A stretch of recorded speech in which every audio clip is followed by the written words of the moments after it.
this is Uncle Timo, Advanced Tactics Gold. And look at this. Look at this. I am very proud of myself, if I do say so myself. The only thing that screwed me was I looked at the Siege of Leningrad, and all these most of these armies were actually used against Finland. Hence, the name of this front was Northern Front, right? And I was looking at it and I was thinking, wait a second, there was nothing to oppose the Germans in Estonia and Latvia and Lithuania and the Baltic states.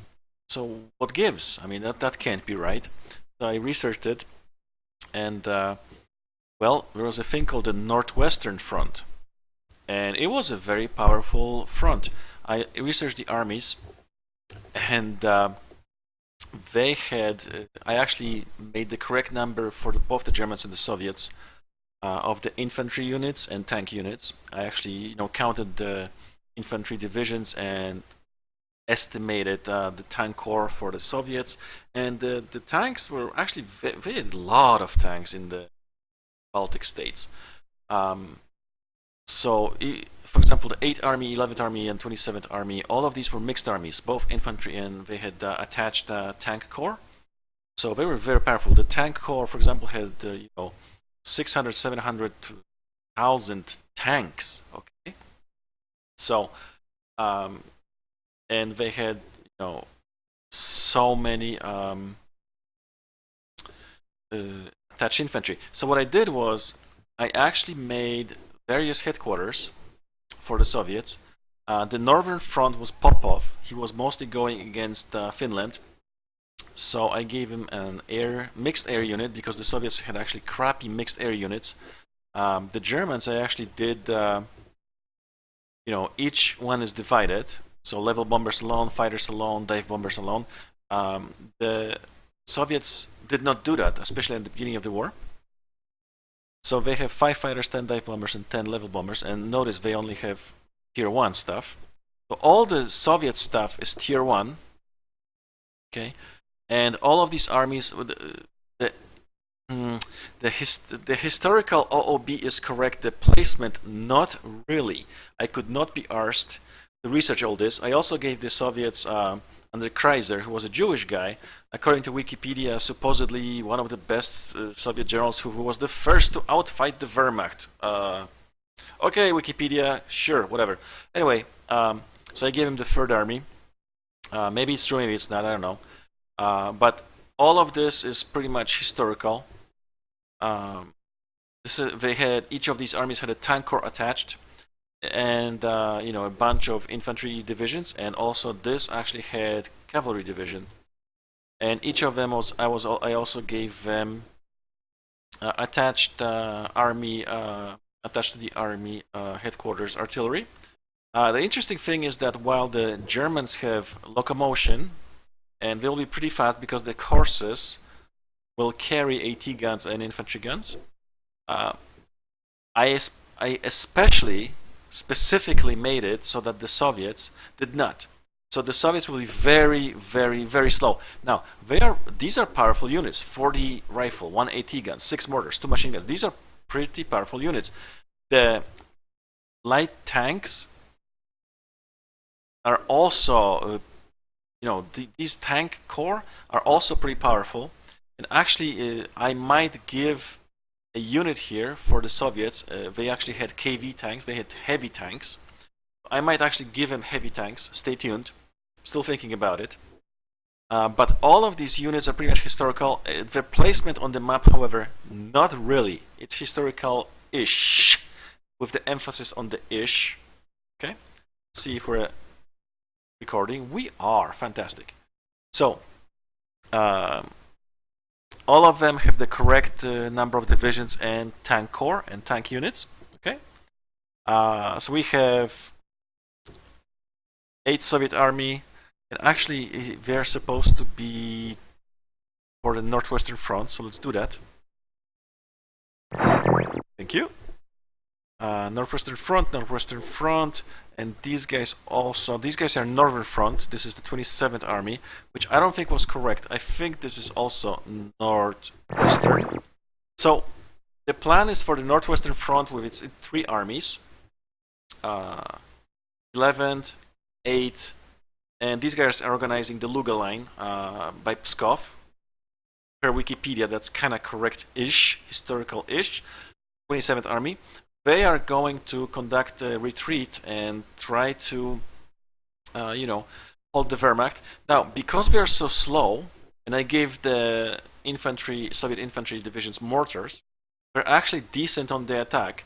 So when they get encircled, if you read the Barbarossa, you will read that the Soviets counter-attacked and attacked all the time. They did not want to defend. They attacked all the time. So this will actually kinda force the Soviet player to attack, because once they get encircled, they will start to lose readiness. So why the hell not attack while we have readiness, right? Against the German divisions. You can also notice that all of these are zeros. I did not run the global setting for the scenario after I ran it for the Germans, right? The Germans, you can see AP 100, readiness 100. The Soviets are all on zeros, okay? I also added some units here which are guard fortified regions. They have 2 artillery, 2 flak, 3 machine gun, and 20 rifle, and these are just border units, okay? And they're basically here where the G symbol. And I also added NKVD units for flavor and as road bumps, and I gave them to some cities, especially in the Baltic states, because the Soviets were busy exterminating the local populace, especially the rich, the more successful professors, especially college professors, etc. The same thing we were doing in Poland. So they did the same thing in the Baltic states. So that's why we have the NKVD guys here. So Liepaja, what is this? Riga, and Tallinn, and also to keep order and keep revolutionary order in Leningrad. So I gave them that. I also gave them militia units next to Leningrad. And let's take a look at the order of battle for the Russians. Excuse me, for the Soviets. The front headquarters, okay, army headquarters, and this is all level 1. So it was actually easier to make than the Germans, because all the units will be level 1. I didn't have to mess with level 3 to add them later. So rifle, notice no horses too. They will be really slow because of the AT guns. They will go slow. There's militia. There's tank. I might change the tank. I might add some stuff, the tank core. I don't know why I added horses. I had, I think, some machine guns or something. Then I took them out. Cavalry, heavy artillery, NKVD, artillery, fortified region, and mixed air units. Okay. Actually, let's add one more unit. We're already doing that. Let's go heavy artillery. Let's add it. Okay, and this will be simulating Leningrad coastal artillery. Notice they are not movable because they are, they are meant to stay in place here, and just they have length of, range of 3. So somewhere here. So they are here meant to defend Leningrad. So let's save this bad boy. 16.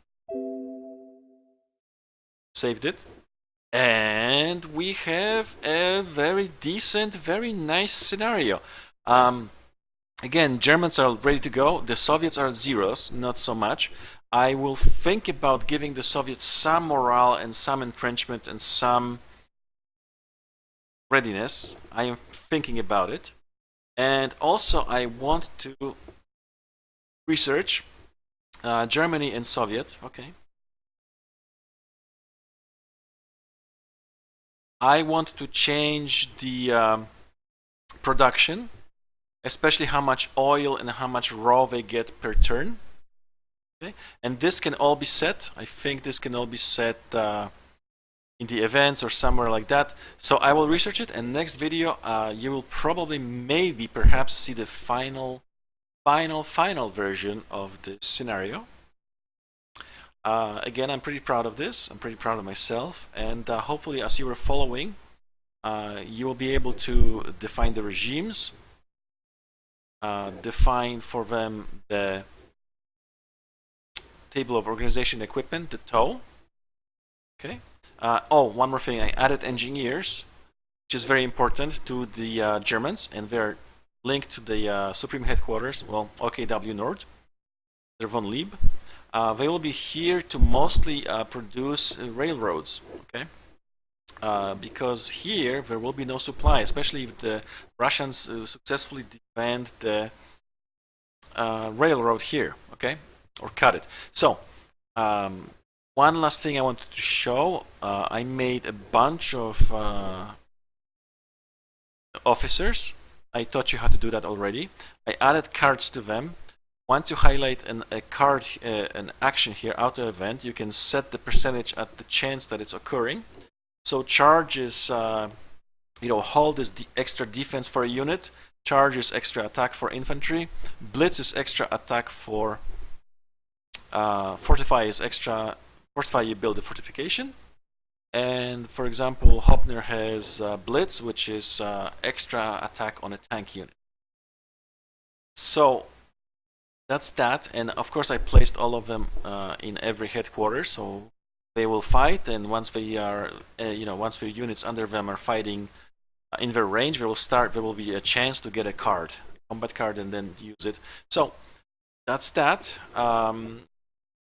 I might add some events. I will definitely change the regimes to not research field, but production. Okay, so I will have them get a set amount of raw resources and oil. Also, I will make the Soviets produce twice as fast as the Germans. So there you go. I am really proud of this. Hopefully you have followed the tutorial step by step, and you have a much better idea on how cool this game is, how kick-ass it is, especially the editor. And hopefully it will inspire you to create scenarios on your own. It's really not that difficult. It took me longer to talk about it than to actually do it. Okay, so I'm looking forward to your scenarios. In the next video, I will probably do some tweaks to the regimes. So stay tuned for that.